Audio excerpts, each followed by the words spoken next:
Hey, Rebel Rouser. I'm Alan Voivod, and this is Star Wars 7 by 7.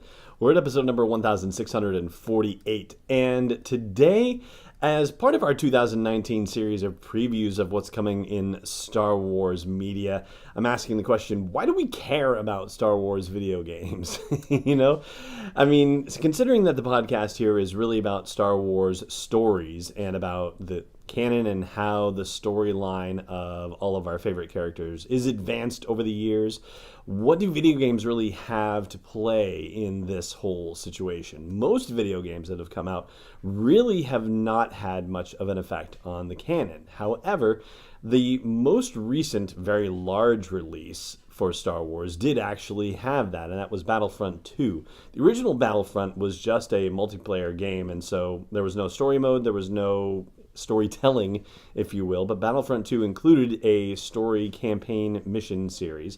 And so, it's kind of interesting to note that Battlefront came out in 2015 and Battlefront 2 came out in 2017.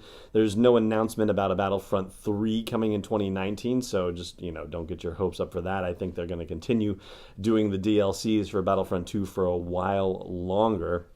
And we'll see if they have any other ideas about it. But in the meantime, the big release for 2019 is Star Wars Jedi: Fallen Order. And we've talked about that a little bit on the show. It's coming out in the holiday season for 2019. So I guess in a way you could consider this kind of the Battlefront 3 in the sense that it's coming out just before a saga movie release. So just the timing aspect of things.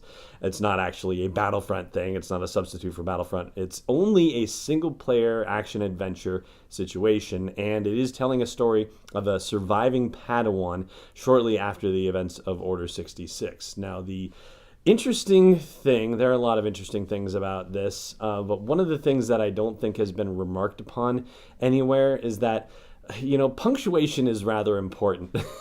In life in general, and also in the way things are punctuated in Star Wars media. So Star Wars Jedi: Fallen Order actually suggests that there is possibly a Star Wars Jedi series being developed in video games by EA, because otherwise it would just be Star Wars: Jedi Fallen Order. So why is it Star Wars Jedi: Fallen Order? That seems to suggest that there may be other Star Wars Jedi: stories in development somewhere, and maybe that's not just going to be in video games. Maybe they'll do like they did with Battlefront, because they had Battlefront Twilight Company before Star Wars Battlefront came out.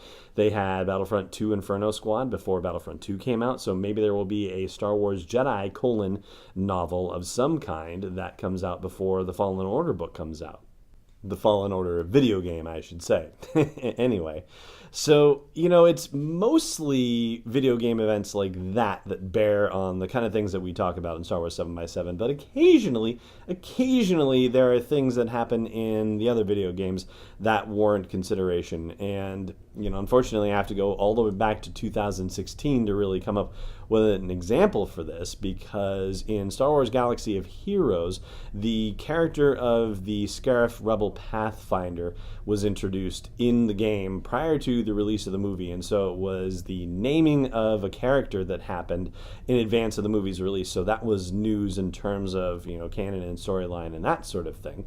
Have to be careful with Galaxy of Heroes, though, because they have Legends characters in play in that video game along with actual canon characters. But the fact that it was a Pathfinder was rather remarkable, because then it drew a line back to Return of the Jedi with the Pathfinders, which was the name of the Special Forces group that accompanied Han and Luke and Leia and Chewie and 3PO and R2 to Endor to deactivate the shield generator.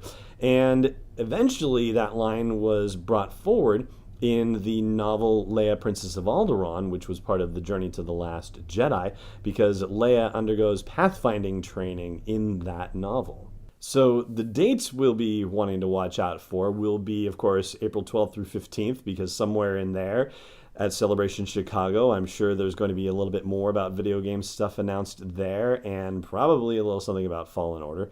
I also imagine that at EA's event in early June, which is where we found out more about Fallen Order last year, that we'll probably get something new about that this year. And You know, there's something else that jumps out at me about this time gap situation, and I'm going to explain that in just a second here. I just want to remind you to subscribe if you're not already subscribing, and thank you very much if you are. And I hope you'll also consider supporting this daily dose of Star Wars joy by joining the community at patreon.com/SW7x7. And this is the time gap thing that I'm thinking about. So the Twilight Company novel and the Inferno Squad novel, when they were released, that time of year, like if there was going to be a Fallen Order novel or related to Fallen Order, then we probably should have had the announcement for it already, because it would have come out by the end of July of this year.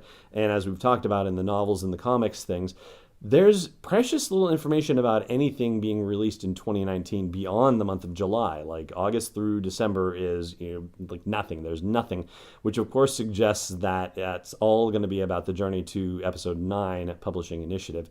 And so the thought occurred to me, and it seems rather far-fetched, I'll be honest with you, but the possibility that if they are going to do some sort of tie-in novel to the Fallen Order video game, then when it comes out, since they haven't announced it, it would likely be part of the Episode 9 initiative, which means that somehow this game would actually have to have a storyline tie into Episode 9, even though it's taking place shortly after the events of Revenge of the Sith, which is many years in the past by comparison. Like, we're talking 50 years plus, possibly. Is that right? Am I doing the math right? Yeah, 50 years plus.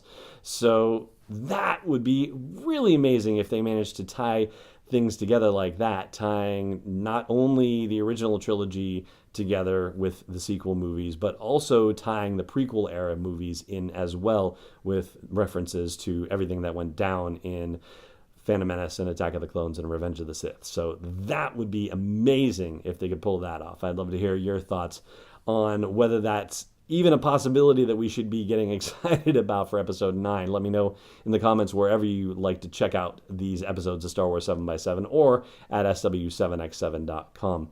And that is going to do it for today's show. Thank you so much for joining me for it, as always. And may the Force be with you, wherever in the world you may be. This podcast is not endorsed or sponsored yet by Lucasfilm Limited, Disney, or 20th Century Fox. It is intended for entertainment and information purposes only. Star Wars, the Star Wars logo, all names and pictures of Star Wars characters, vehicles, and any other related Star Wars items are registered trademarks and/or copyrights of Lucasfilm Limited or their respective trademark and copyright holders. May the Force be with them. All original content is copyright 2019 by Star Wars 7x7. We hope you love it.